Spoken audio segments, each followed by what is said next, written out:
ഇനി എന്നേറ്റിരിക്കാൻ പറഞ്ഞു.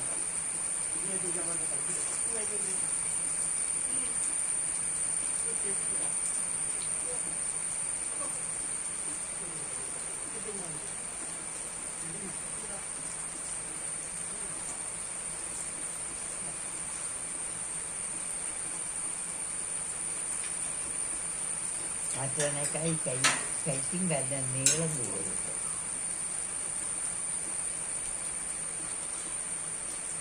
എടേ അവനെ എടുത്തിയാടി ഓടും കേട്ടോ. നീ ഉദ്ദേശിക്കുന്ന ആളല്ല കേട്ടോ അത്. എടേ അവൻ പമ്മയാ നിൽക്കുന്ന കേട്ടോ. അടച്ചരെ.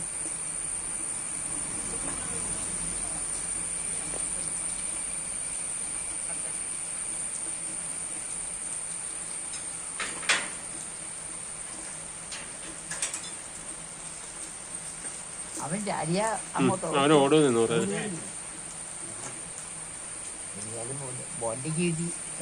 പറഞ്ഞിട്ടേ മഴ തന്നെയല്ലേ പോയി.